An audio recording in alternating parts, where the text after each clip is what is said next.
Melflufen is perhaps, it would be inappropriate to think of it as just glorified melphalan. That is just simply not what it is. It's a peptide-drug conjugate that leverages key aspects of the pathobiology of myeloma to allow the delivery of a warhead that is melphalan. And this is a delivery directly into the disease. It's lipophilic as a prodrug, and it's also it's essentially decoupled from its delivery system through leveraging immunopeptidases, which are massively overexpressed in myeloma. So because of that, you see not only the drug be delivered selectively to the tumor cell, but then it's trapped within the tumor cell, and then by virtue of some rather, I think, clever diffusion kinetics, more drug pours in by virtue of this effect. And through that, there is enhanced killing of myeloma, but sparing, or relative sparing, of uninvolved tissue.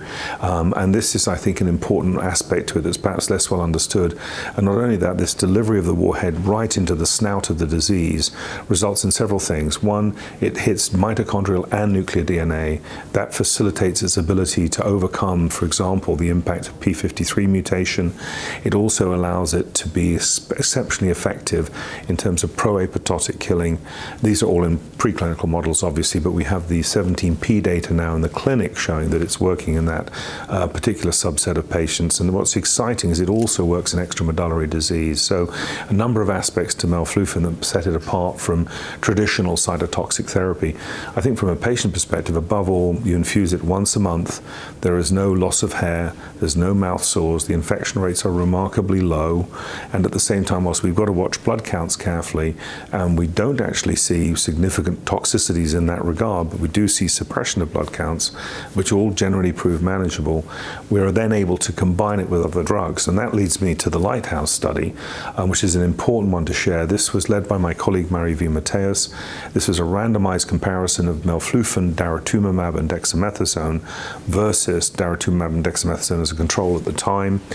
This study, for regulatory reasons, unfortunately had to be closed to enrollment prematurely, but it still enrolled almost 60 patients. And in this randomized study, 30 patients approximately per arm, not only were there excellent safety with no new safety signals identified whatsoever, but what was so important was both PFS and overall survival advantage was shown, which for such a relatively truncated experience was unexpected. And Mary V presented this data at first at the European Myeloma Network meeting in Amsterdam a few weeks ago, and obviously we were able to discuss it in more detail together as a symposium today here at COMy.